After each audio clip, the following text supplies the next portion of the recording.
Good,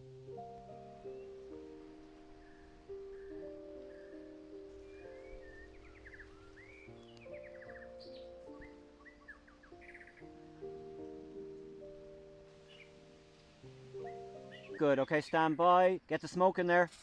Smoke it in, smoke it up. So, I know in the last video that I uploaded here that I said I was done with the sequence, that we were wrapped, but I was wrong. I screwed up.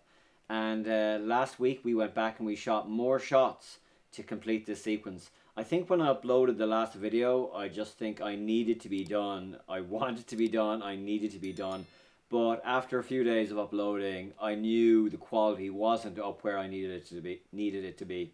Basically, I made two mistakes when I shot this last time. So stick around and I will tell you what those mistakes are and what I've learned. So, just to catch you up, if you are new to this channel, or if this is the first video of mine you're watching, I'm in the middle, hopefully not quite in the middle anymore, hopefully closer towards the end, of making an independent feature film about a TV gardener who discovers that people whose garden he's working on are actually aliens from another planet and he has to stop them. And in this climactic scene, our lead character, Harry, is going through the woods to confront the main king alien who is responsible for it all. So, we shot this scene originally as planned over 2 nights in June, but I made two mistakes that over the course of both those nights that made me have to come back and shoot and reshoot 13 more shots that we didn't nail originally. So I always wanted this scene and the sequence to feel big, to feel like a Hollywood movie, and I wanted the film to strive for a higher standard that I felt we hadn't achieved so far. And just because it was a night scene didn't mean that I didn't want us to be able to see what was going on, like a Game of Thrones, or I didn't want the grain of, say, Texas Chainsaw Massacre. I wanted strong, clean, bold images of a kind of classic Hollywood action scene. Think of like the battle scene at night in the Two Towers, Lord of the Rings, or Casper. I wanted that classic moonlight, black and blue and white, that you associate not with the horror but with more of a thriller kind of genre, and also that you associate maybe with a younger audience as well, because that's who this film is aimed at now. So, in wanting to make this film feel big, I made my first big mistake. So, as Harry goes through the woods, the scene and the film climaxes with him meeting a giant alien plant monster, and the guys in Outpost Creations did such a fantastic job creating this. And basically the first time I shot it back in June, I underlit it, and that was incredibly frustrating, because as a consequence of underlighting it, it didn't have the visual impact and strength that I needed the scene to have to really knock the audience out, to make them feel, wow, this feels like a big movie. So you can see here, I've brought the footage we shot in June into Premiere, just so you can see the waveforms on the left, and you can see it's not just dark, it's actually completely underexposed. There is a tiny bit of color correction there, but only very, very little. And here now you can see with the new footage we shot in just a couple of days ago, you can see just the massive difference in the waveforms there on the left, just how much of a range there is and how much we can actually play with that footage. And the top footage is interesting. It has kind of horror vibes, but it also looks a little bit amateur hour and cheap. And I spent a lot of money on lights. The guys in Outpost Creation spent a lot of time and money on the flowers, so I want it to look as good as it can look. So that was the first major problem, and that was the first sense after I came back and looked at the rushes and had a couple of days to think about it, that I really got a sense of that I had to come back because I didn't get it the way I wanted it. And it was frustrating, and I spent all these money on these lights, and then I'm not turning them up strong enough. And even with the ISO at 3000, it wasn't enough because the lights were on such a low percent. And I know what you're thinking, Thomas, why didn't you just turn up the lights? But sometimes I think I'm just so busy trying to get the footage that I'm not looking at the quality of what I'm capturing. And that's a problem that I have, that I've had before, and I need to learn to slow down and analyze what I'm looking at and ask myself, is it as good as it can be? So this mistake was also kind of interesting. In trying to make a big sequence, I feel like I somewhat lost track of some of the smaller key moments. And I feel like with the first 2 nights of shooting, we somewhat were so busy with the effects that I lost track of what Harry Kettle, the main character, was thinking and feeling about what was happening to him. So when Michael runs up to the tree, before the tendril grabs him, we inserted a brand new shot, not of anything happening, but just of Michael saying a line, so that you have him engaged in what's going on and reacting to what's going on, and a moment for the audience to understand where his head is at. And then after the tendril grabs him, but before it pulls him, we inserted another shot, another small line, and he says, "Uh oh," and then after it grabs him, but before he's dragged into the bushes or before he's dragged away, we inserted a third line where he says, "Oh no." And those small, you might call them inconsequential lines, were actually to me integral in ensuring that the character and his emotions remain an integral part of the scene, and that he doesn't end up just becoming, you know, a passenger in the action scene. That he is the one that the audience are understanding the film through, and that he is the one that the audience need as a kind of catharsis for their emotions that they're hopefully feeling. Because if he's not expressing the audience's emotions, then the audience maybe don't feel that they're as being as participatory as they can. That's the idea anyway, and hopefully the lines will give people a few chuckles as well.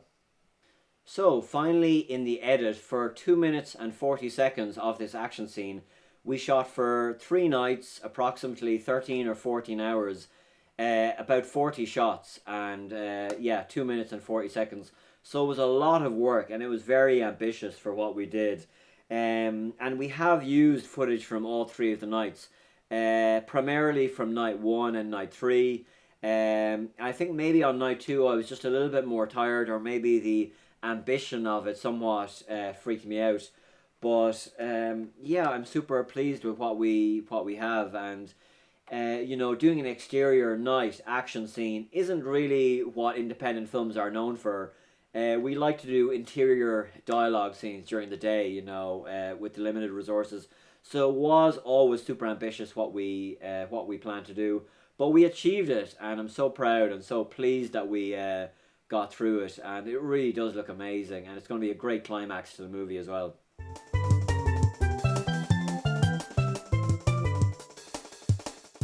So, what have I learned? What have I learned? A lot of my reshoots have been cinematography related, and while that has been a source of frustration to me, and I'm grateful for all the patience people have shown to me on the project in relation to that, the project was always about me upskilling as much as it was making a good film.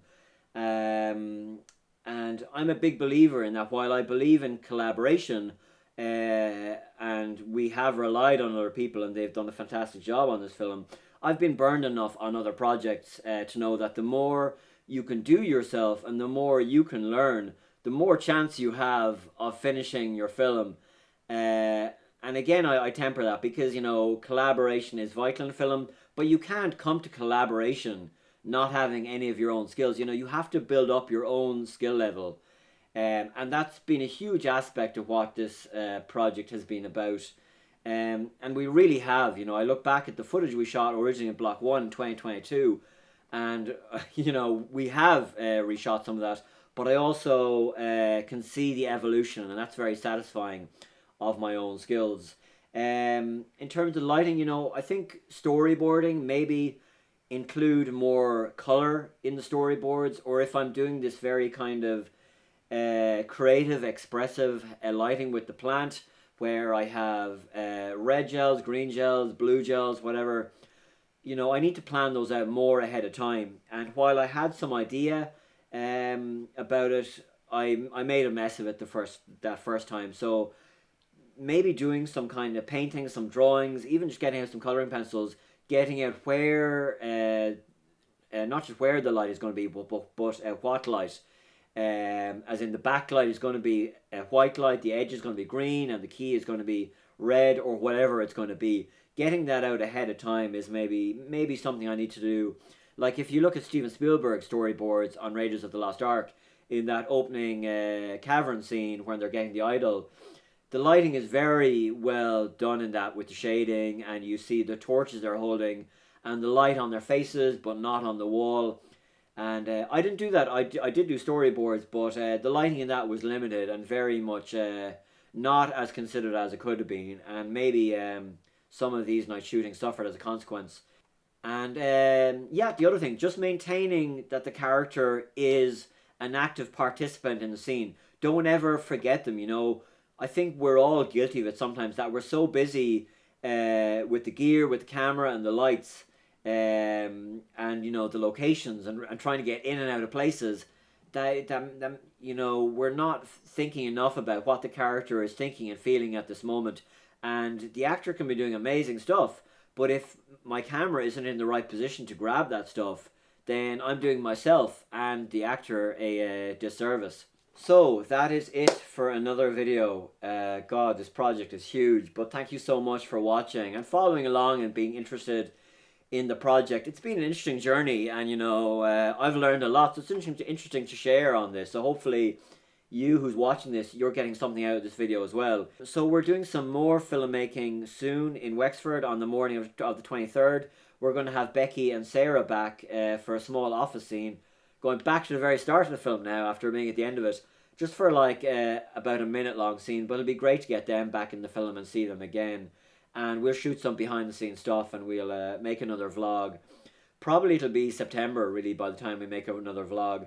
So I hope everyone enjoys the rest of their summer now. I know I will. This has been hanging over me for so long and just stressing me out, and just I've been unable to focus on other things, and it's just been really been one of those summers. But thankfully it is done now, and I'm looking forward to moving on to this Becky and Sarah scene, and you know, getting this sequence on the timeline as well. So we'll see you in another video soon. Thank you for watching. Like and subscribe, which I forgot to say at the start of the video, but do like and subscribe. Check out some other videos on the channel, because it is growing, and there's kind of a interesting selection of videos of how to and how not to make an independent film. So thanks for watching, and see you soon.